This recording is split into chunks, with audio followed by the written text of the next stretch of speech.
Il est 7h43 pour réveiller, si vous vous réveillez. Moi, je me réveille à peine. Guillaume Bigot est avec nous pour son édito politique. Il est bien réveillé. Bonjour Guillaume. Oui, bonjour Benjamin, on se réveille ensemble. Oui, on va revenir sur cette décision du Conseil constitutionnel, le couperet qui est tombé.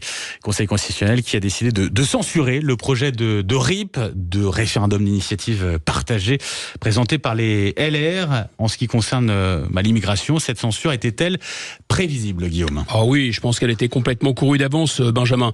Le Conseil constitutionnel allait pas finalement aller contre sa propre jurisprudence. Il s'était déjà prononcé sur l'essentiel des dispositions, parce que ce que contenait ce RIP, c'était les dispositions qui étaient dans la loi immigration, que LR avait rajouté dans la loi immigration, et qui avaient ensuite été sorties de la loi immigration par le Conseil constitutionnel. Souvenez-vous, c'est le président de la République qui avait saisi le Conseil constitutionnel. Donc ils n'allaient pas aller contre leur propre jurisprudence. Aller contre leur propre jurisprudence, vous savez, les jurisprudences s'encastrent les unes dans les autres. C'était aussi aller contre la jurisprudence constante du Conseil d'État, de la CEDH, de la Cour de justice européenne, etc. Toutes ces jurisprudences qui sont extrêmement protectrices du droit des migrants. Donc ça n'avait pas gêné le Conseil constitutionnel de vider de sa substance ce que voulaient le Sénat et l'Assemblée nationale, accessoirement toujours représentants du peuple français. De la même façon, ça ne les gêne pas d'empêcher un référendum sur l'immigration dont tous les sondages montrent que 60-70% parfois des Français le réclament. Bon, en tout cas, ce projet, il était, vous le dites, il était voué à l'échec, perdu d'avance. C'est un peu ironique, parce que là, M. Ciotti découvre le gouvernement des juges. Il dit une petite caste à confisquer la démocratie.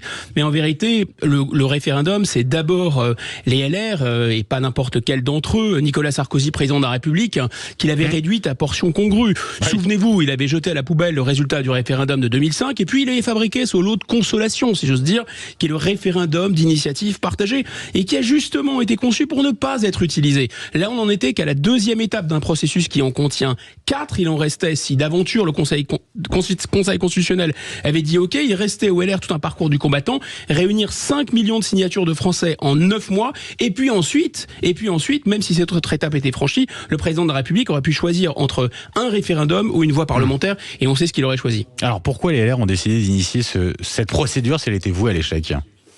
D'abord parce que nous sommes en pleine campagne électorale, ça n'aura échappé à personne, et que c'est une mesure populaire, je vous l'ai dit, les sondages disent que 70% des Français veulent un référendum de ce type, donc même si c'est un peu une gesticulation, on va dire c'est une gesticulation qui paye, qui rapporte, voilà.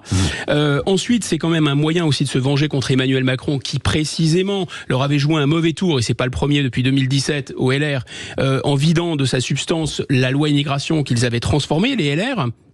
Et puis, on avait déjà parlé de la censure à ce micro. Peut-être d'ailleurs, ça prépare la censure, ou ça va les armer encore davantage leur projet de censure contre le gouvernement, les LR. Et puis, on peut considérer que c'est un espèce de levier de négociation pour se rappeler au bon souvenir du gouvernement et dire que peut-être après les européennes, il va se passer des tas de choses. Il va forcément se passer des choses. Là, la claque que risque de recevoir le parti présidentiel aux européennes, si ça suit son cours, risque d'être vraiment sonore et monumentale. Donc peut-être que les LR utiliseront aussi toutes sortes de leviers pour se rappeler au bon souvenir du gouvernement, et qui sait peut-être négocier une entrée au gouvernement. En tout cas, moi, ce sur quoi je veux conclure, c'est que bien sûr, les LR peut-être certainement sont contre l'immigration de manière sincère. Est-ce qu'ils sont contre l'immigration au point de rendre le pouvoir au peuple par la voie du référendum ? On peut se demander pourquoi un bouclier constitutionnel inventé par LR contre l'immigration, pourquoi pas finalement contre la concurrence déloyale, pourquoi pas pour sauver l'agriculture, pourquoi pas, vous voyez, la liste est longue en réalité, mais les LR sont aussi d'accord avec le fait qu'une petite caste en Europe et dans les cours constitutionnelles et les hautes cours confisque la démocratie au profit de l'Union européenne. L'édito politique Guillaume Bigot, merci, à tout à l'heure dans une petite demi-heure avec Céline Pina pour les débats.